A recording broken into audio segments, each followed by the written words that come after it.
Bueno, bienvenidos, bienvenidas. Como les habíamos prometido en este programa del día de hoy, vamos a abordar el tema en profundidad de la educación.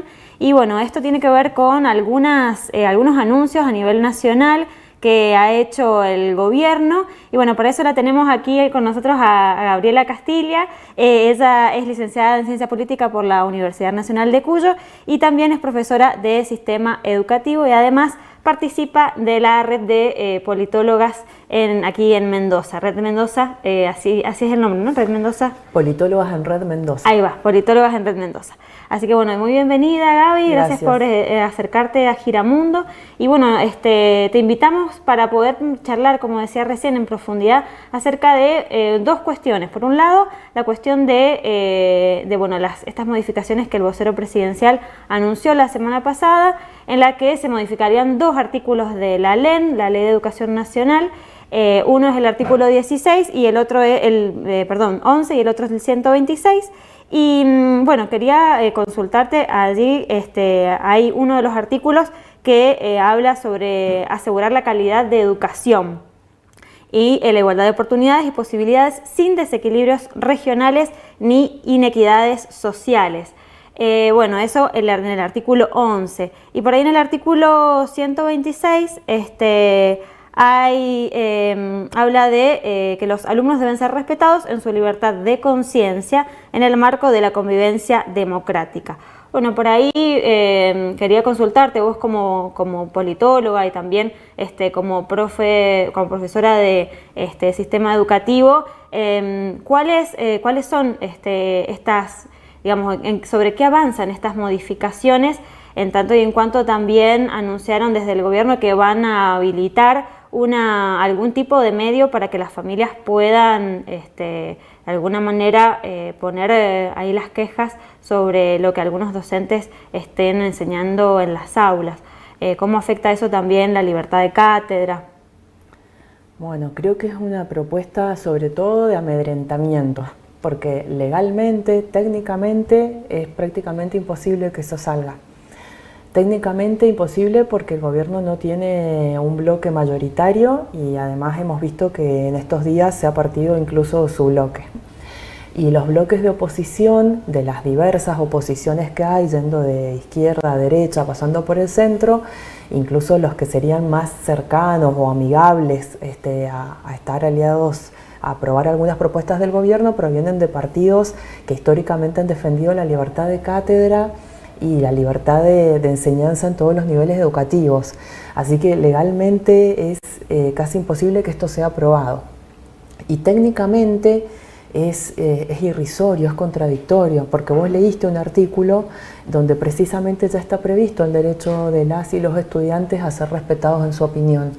Los dos artículos que han dicho que quieren modificar, que no sabemos en qué sentido exacto porque no lo han presentado por escrito, son artículos, el primero que vos leíste, que se refiere a los fines y objetivos de la política educativa.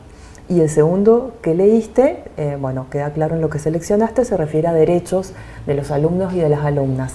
O sea que el derecho a ser respetado por la opinión propia ya está contemplado.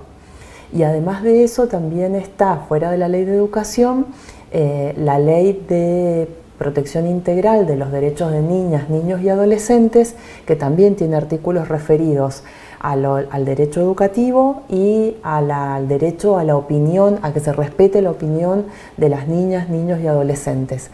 O sea que si es por tener ese resguardo, tenemos dos leyes generales muy importantes que ya lo tienen contemplado. Pareciera que más que eso lo que les importa es, como decía, generar temor, y por esa vía disciplinar, amedrentar a docentes y a profesores, a profesoras, a maestros en lo que vayan a decir, porque a partir de que se escucha eso y de que alguien piensa que puede tener la reacción adversa de los padres, de las madres, de las familias de esos estudiantes, puede empezar a cambiar lo que pensaba decir sin que necesariamente eso que iba a decir fuera algo que estuviese mal o fuera de lugar. Y por otra parte me gustaría aclarar, esto sería respecto a lo legal y a cómo puede funcionar esto, me gustaría agregar que llamativamente se está distorsionando el significado de adoctrinar. Hay muchos sectores, algunos del propio gobierno, que son muy afectos a consultar a la Real Academia Española, sobre todo cuando quieren insistir en que no usemos el femenino o no usemos sustantivos y adjetivos para nombrar a las diversidades, y cuando nos insisten en que todo hay que decirlo en masculino con o, se suelen amparar en la Real Academia Española. Pero en esto se corren de la Real Academia Española. A mí me gusta consultar habitualmente el diccionario de la RAE en su versión española y en sus versiones latinoamericanas. Y resulta que en este diccionario adoctrinar y enseñar son sinónimos, porque históricamente enseñar en la tradición europea, parte de enseñar consistía en transferir conocimientos sobre conjuntos de ideas, sistemas de pensamiento, métodos, y a eso se llamaba doctrina.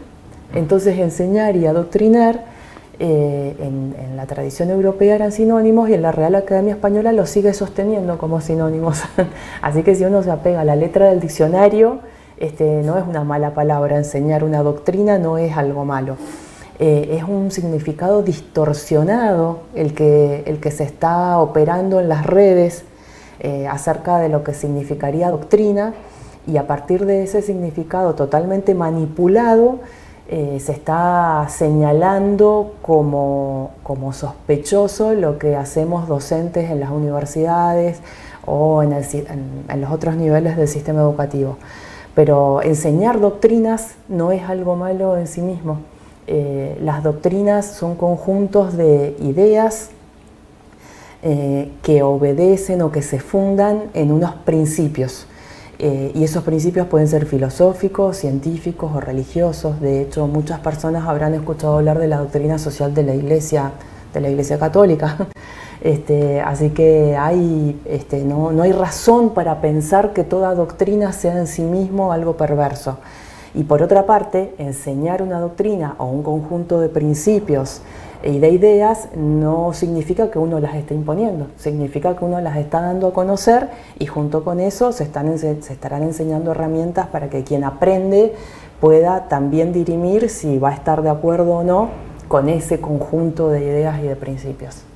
Buenísimo, súper clara.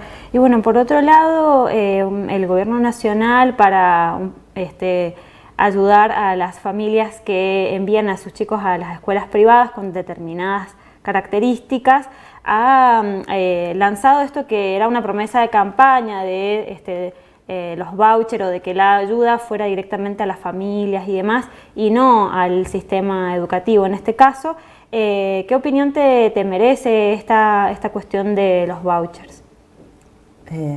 Bueno, primero aclarar, porque no todo el mundo tiene por qué saberlo, que voucher quiere decir vales, así que se podría decir también en castellano. Tal cual. El hecho de que se diga en inglés tiene que ver con que la propuesta está tomada de algunas alternativas de financiamiento educativo que se han utilizado en otros lugares, como por ejemplo en Estados Unidos, pero en determinados momentos y muy específicos. Tampoco es que la política educativa mayoritaria en Estados Unidos se maneje en función de esto, ¿no?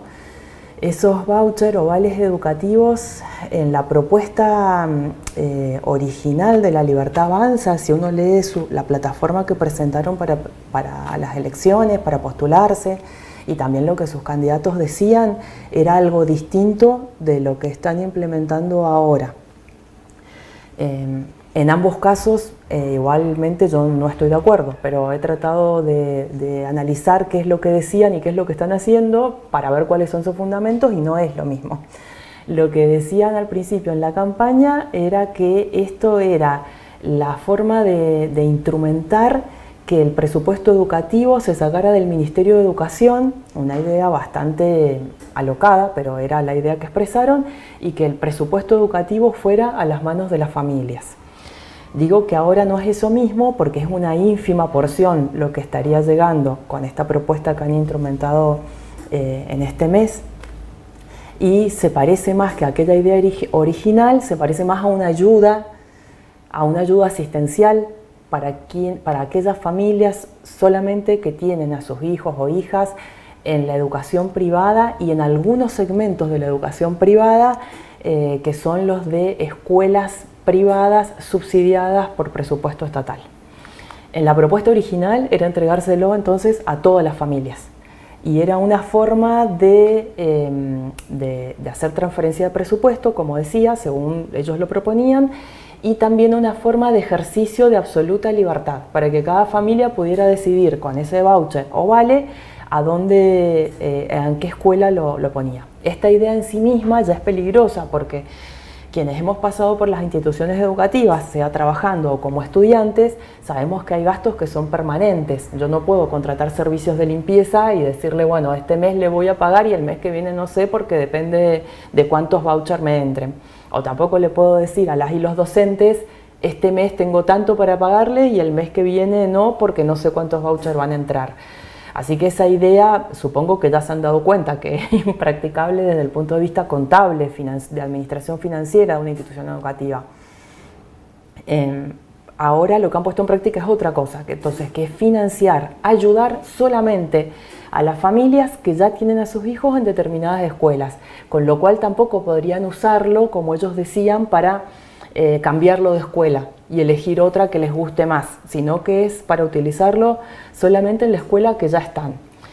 Y lo otro que habría que señalar, además de esta distorsión entre lo que dijeron que iban a hacer y lo que están haciendo, es que la ayuda no es para familias que tengan a sus hijos o hijas en instituciones públicas estatales, con lo cual no se está estimulando de ninguna manera a que las familias valoren, como se ha valorado históricamente en Argentina, el asistir a la educación pública estatal. Bueno, y me quedaba un tercer tema que también ha sido, bueno, como suele lanzar el gobierno nacional, ¿no? Algunos titulares polémicos, pero que después esto ha sido llevado a la práctica, que tiene que ver con el FONID, que ya muchos y muchas docentes hemos sentido la falta de ese ítem que cobrábamos también por nuestro trabajo. Quería recuperar la historia del FONID, cómo es que surge, cuál es la lucha docente con la que se conquista este fondo de incentivo docente. Bueno, como vos lo has dicho, el FONID, que es ha sido un ítem en el sueldo de las y los docentes de todos los niveles educativos que no son el universitario, durante más de 20 años se consiguió a partir de una gesta, de una reivindicación, de una acción de protesta articulada por CETERA, la Confederación de Trabajadores de la Educación, que en un momento hacia fines de los años 90 logró articular a todos los sindicatos docentes que existían en la Argentina y llevó adelante una lucha por la mejora en los salarios docentes y por el aumento del presupuesto educativo en general, no solo en el salario docente.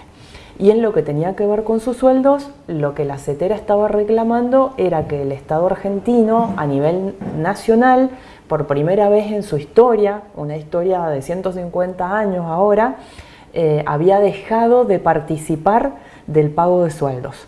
Durante el gobierno de Menem y en el marco de reformas de políticas educativas neoliberales de los años 90, por primera vez en la historia argentina, el Estado Nacional dice que no va a participar de ningún modo del gasto educativo destinado a sueldos.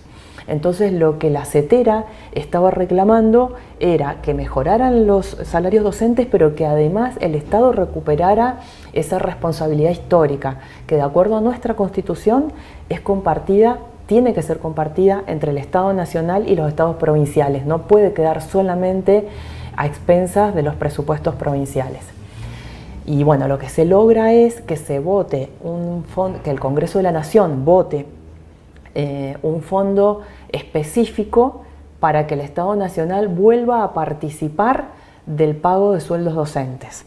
Es el gobierno de ese momento, el gobierno de Menem, quiere que se llame incentivo porque no quiere reconocer que tiene que hacer parte de los sueldos, por eso le pone este nombre, pero en realidad no es un incentivo, es un ítem porcentual que cobrábamos todos los docentes de los niveles del sistema educativo. Y al terminar ese gobierno, con el gobierno siguiente, cuando inicia el gobierno de la Rúa, la carpa blanca, que había sido la que había congregado esa lucha, se levanta porque se consigue además que se mejore, cuando la primera aprobación del FONID, que es hacia el final del gobierno de Menem, estaba sujeto al pago de un impuesto sobre los automotores y las embarcaciones y aeronaves. Lo que se logra en una segunda ley, cuando está iniciando el gobierno que inicia en el año 2000, es que no esté sujeto a ningún impuesto específico, sino que salga de las arcas del Tesoro Nacional y que se apruebe con una base de dinero que alcanzara razonablemente para cubrir en ese momento el pago de ese ítem en todo el país. Y bueno, y es increíble que ni siquiera en los años 2001, 2002, 2003, con la terrible crisis que pasó Argentina en ese momento, bueno, los jóvenes no lo saben, los más grandes lo recordarán, se lo podemos contar, que en una semana hubo 3, 4 presidentes, que los años entre el 2001 al 2003 fueron de una enorme inestabilidad, y ni siquiera en esos años, ni en los años de mayor crisis económica, a nadie se le ocurrió decir que se eliminara el pago del FONID. Se ha sostenido inclusive en contextos de crisis institucional y se ha sostenido en gobiernos de signo político tan distinto como el de Cristina Fernández, el de Mauricio Macri o el de Alberto Fernández. Desde su creación, entonces, hacia fines de los 90 hasta ahora, es la primera vez que alguien propone eliminarlo. Y bueno, constitucionalmente eliminar esto no implica que el Estado Nacional no tenga que afrontar de algún modo sus responsabilidades para con el financiamiento del sistema educativo y con los sueldos docentes en particular. O sea que si no es a través del FONID, tienen que decir de qué otra manera van a participar de su responsabilidad en el financiamiento de ese gasto.